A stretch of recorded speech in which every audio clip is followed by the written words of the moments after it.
You've got to ask yourself, why do people take this particular substance? And I don't mean to be offensive, but on the street, people will tell you that it makes you feel good. It makes you, as they say, you can drink like a fish, party like an animal, and fuck like a horse. And that's, in the moment, that seems like real fun. The only thing is, you've just lit a fuse that, whether it's a slow-burning fuse or a fast-burning fuse, you're going to destroy yourself. We all know only too well of the scourge methamphetamine is causing to families and communities up and down our country through the many P-fuelled murders and violent crimes that have occurred in recent times. That level of social disruption is completely unacceptable, and we have to do all we can across many disciplines and using all of the border security, policing and general enforcement, health and social services agencies that are available to us to rid our country of this plague.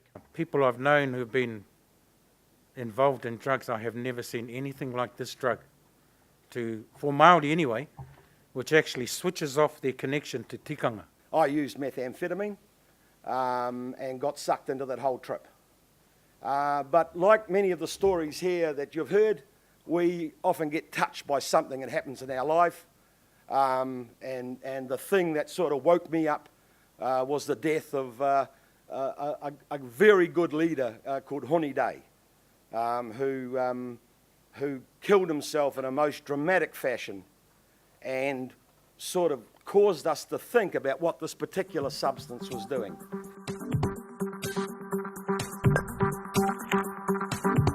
I tried methamphetamine a couple of times, never really got into it, was always very against it. I'd watch people go downhill very fast on the stuff, and I said, no, that's not for me. I'd stand at my high and mighty point. I'm a party drug user. There's nothing wrong with that. It's fine. I'm not smoking pee. Which was a joke. Someone mentioned stigmas before. I experienced a stigma within a stigma. People who are affected by drug problems are marginalised more than many other sectors of the community. And so one of the issues is that we must help people recognise that it is legitimate to respond to people with drug problems. Or the other way we can do with it is to say, well, we're not going to help people with drug problems as long as we do the same because they've brought it on themselves. As long as we do the same for people who eat too many pies and people who climb mountains and fall off them and silly buggers who go out in yachts and need rescued. Because in this country there's such a huge passion about meth, about P, that any drug discussion is automatically linked to a P discussion, which then takes it out of the realm of being able to assess proper harms and deal with the issues as they need to be dealt with. What do you do when you want to know something? Well, you go out and ask the people. Go out and ask the people what's going down. And so we went and talked to prostitutes. We got gang leaders together. We went to health workers. We went around the country and we got some feedback. And we started to come to some notions. And the first notion was that when you get a substance like this, we get frightened about it and we want to attack. In our fear and in our lack of knowledge, we want to make the war on. When you talk about the offenses that bring the longest sentences, the drugs that we're afraid of, like crack in our country, methamphetamine here, well then the disparities in prosecutions become even starker, because it's like the harsher the punishment, the more likely it's going to be imposed on young people and on people of color.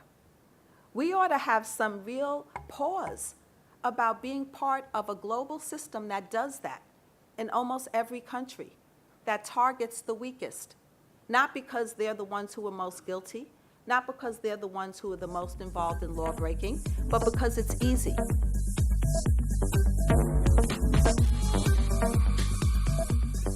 Not every Muslim is a terrorist, and not every priest is a pedophile, and not every policeman has a propensity for group sex, and not every gang member makes or is involved with methamphetamine. But to some degree, the international traders in methamphetamine and its precursors have colonised the brown gangs as a distribution mules. Cannabis and beer are the drugs of choice in the youth court, not P, thankfully, because I think, putting it in as balanced a way as I can, if P became a feature and was endemic in drug use amongst young people, we would face a social catastrophe. It's very long bow to suggest that drug users who end up in prison do so because of a failure of drug policy. The truth is, many of them have deep and complex social and intellectual developmental problems. If we're looking to pin their offending on a failure, we should perhaps look at failures in parenting, early childhood health and education, rather than drugs policy. Most importantly, we need to disavow ourselves of any delusion that drug addicts in prisons are all the likes of Millie Holmes, nice middle-class white kids who got, or nice middle-class kids, sorry, who got mixed up with the wrong crowd and got in too deep, or kids whose university substance experimentation got out of hand and derailed a promising PhD. If we want to reduce criminality around drug use to any noticeable degree, we're not going to do it by encouraging kids from the leafy suburbs to make healthier choices.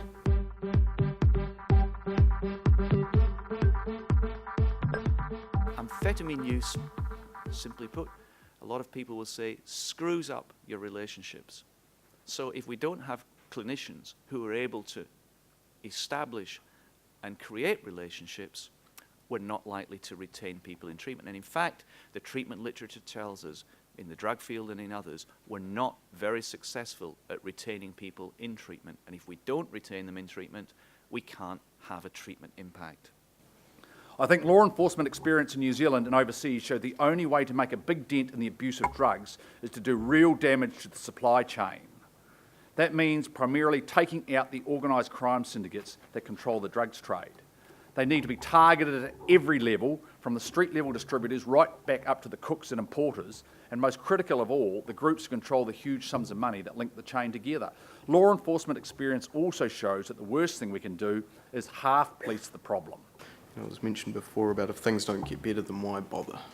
Things didn't get better. You know, my first 2 months prior to treatment, I wanted to die. It was horrible. The drugs didn't work. Being sober didn't work. What do you do in a situation like that? You know, hence the treatment came in. You know, and I came out of that treatment centre on the 31st of December 2007. You know, and since then it's been, to say the least, a bumpy ride. A very bumpy ride. But it's brought me here today, you know.